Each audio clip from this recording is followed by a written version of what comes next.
now, Hello. on average, a woman gives birth in the UK every 56 seconds. But what happens when things don't go to plan? Back in 2021, Made in Chelsea star Louise Thompson nearly died after her own traumatic birth experience, which left her with life-changing complications, meaning she'd never be able to carry a child again. Well, as she continues to campaign for better maternity care, Louise and her partner Ryan Libbey are now considering surrogacy in order to expand their family, and delighted to have them with us now this morning. It's great to see you both. Thank you for coming in. Thank you for having us. We talked previously, Louise, about what you had been through and how traumatic that was for everybody. I mean, it's probably a year on since we last spoke to you. Little Leo's 4. Yes. Life has moved on. How are you still processing what you went through? Thank you for asking. You know what, Ryan and I are actually in a really good spot. We've obviously been through something hugely traumatic, but 4 years on, we are ready to kind of move forward and look into the future, having done a lot of therapy, a lot of work on ourselves and on our relationship.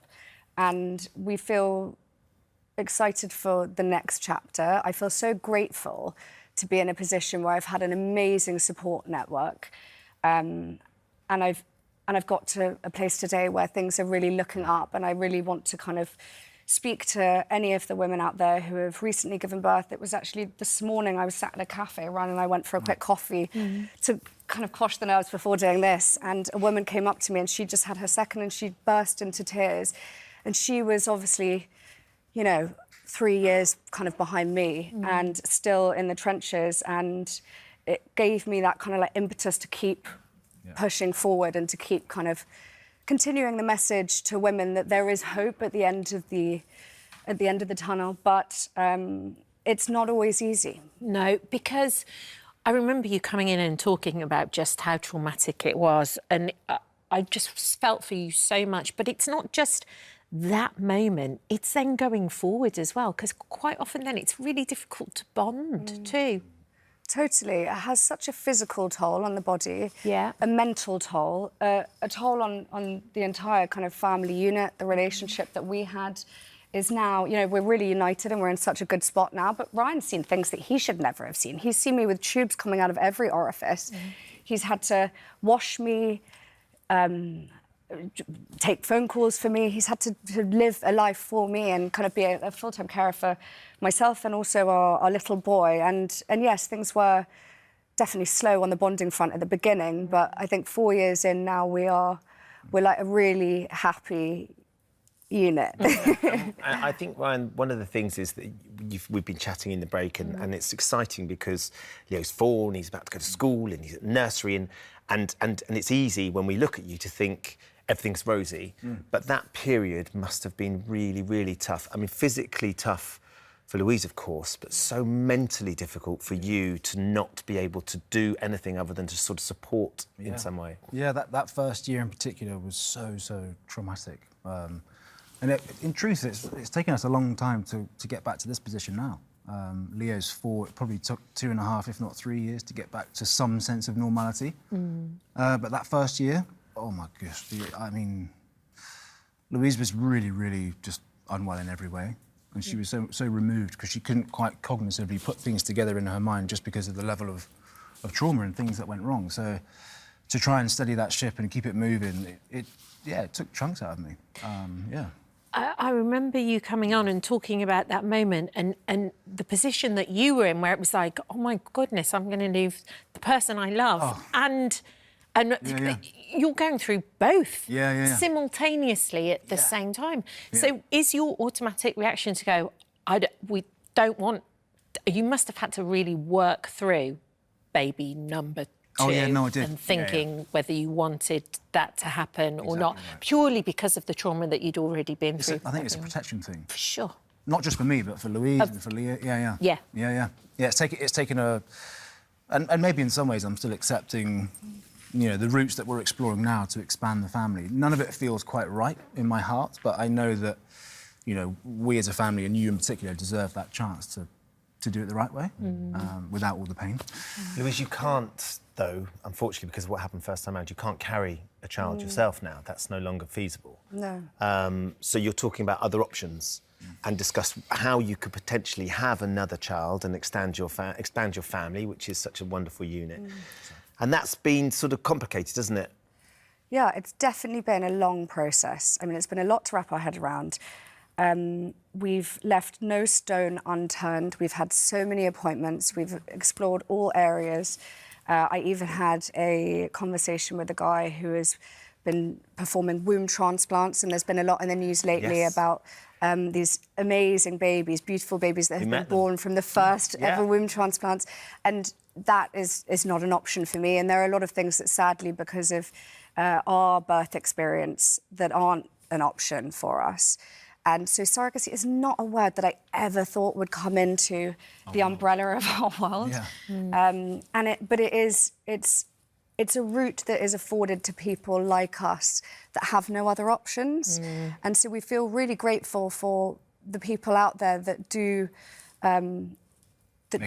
make this possible. And it feels like a full-time job, to be completely honest. There is so much to learn. It is life. It's bringing life into the world. So understandably, there is so much administrative work. There's surrogacy counselling conversations that we have to have. There's, you know, a whole legal framework that we have to wrap our heads around. If we wanted to do it abroad, you can't actually have a UK lawyer look at those documents, so you then have to find someone abroad. It's just that there's a lot to consider, and we're still fairly early on in this journey because, as Ryan quite rightly said, his heart has not been in this decision up until really recently. And I know that there are many couples that don't get this far, because if Ryan had said to me that he absolutely couldn't do this, then we would have to have a deeper conversation, and then we would maybe not be able to extend our family. And it's not one of those things where we can just leave it to chance and have a sexual relationship and see what happens. It's something that unfortunately requires a lot of planning and a lot of... There's a financial burden too. And I know couples that don't survive those conversations because one person is hell-bent on growing their family and another person isn't. And I hate that we've been put in this position. But we're stronger together, and we're kind of willing to move slowly through this journey and to see whether it's possible for us. And we feel really grateful for what we already have. We have a beautiful boy at home. We would love to give him a sibling because we're so close with our siblings, as everybody knows. Sam works with you guys a lot. And we're not... It's almost like we're not willing to let what happened be the be-all and end-all and the final word. I think we deserve to grow our family and to have another baby. So I mean, I guess there's some controversy around it and criticism about the idea of it. I wonder what your reaction is to that, Louise, because, of course, this is a very personal decision for you and your family, and adoption is out there for people that perhaps can't carry babies. I wonder what your thoughts are on that. I mean, there are a lot of ethical considerations around surrogacy. I'm someone that really likes to understand how something works if I'm going to move forward with something. So I have Google alerts for surrogacy. I read all of the terrible articles about billionaires in China that have 100 children via surrogacy in the US. I've thought about it all. For us, we would have to do it under terms that really worked for us and felt like the surrogate was being treated incredibly fairly. We would have to build a really good relationship with that person. But like I said before, there is so much to consider. And I understand where people are coming from. I totally get it. But until you walk in the shoes that we've walked in, you can't really judge our decision-making process. Also, the other thing I think is it works so differently in the States. After living in the States for 12 years, it works so differently there and actually works very well too. So you can kind of... you can't do it here, though, can you? Surrogacy. So in the UK, it's altruistic, so you can't pay. There's no commercial agreement. So the surrogate is technically the parent of your baby, even if genetically the DNA is all of mine and Ryan's. The surrogate is the legal mother, and so they can decide not to hand over the parenthood through the parental order.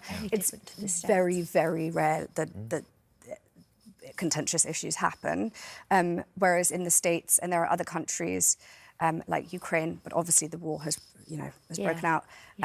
Mexico, Georgia, there are other countries that still allow intended parents to move forward with the surrogacy journey abroad. Yeah. And I think for everyone, it's such a unique experience. Yeah.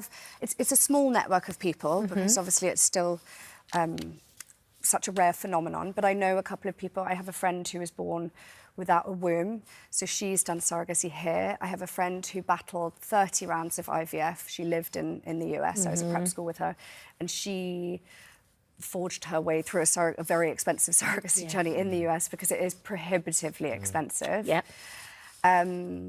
So I've spoken to anybody that I can find. So you're gathering Knowledge as is much power. information Knowledge as you is can. power. Of course it is. I wonder, Ryan, how you cope with this, because of course Louise is so into it and understanding the most minute detail. Yeah. How do you deal with it, and do you talk about it with your male friends about the idea that this is something that you're going to try and do as a family? So me and Louise approach things very differently. As you can tell, she becomes her own expert in everything we do in life. Yeah. It's really smart. Really smart. It's not necessarily my approach. I feel like, I don't know.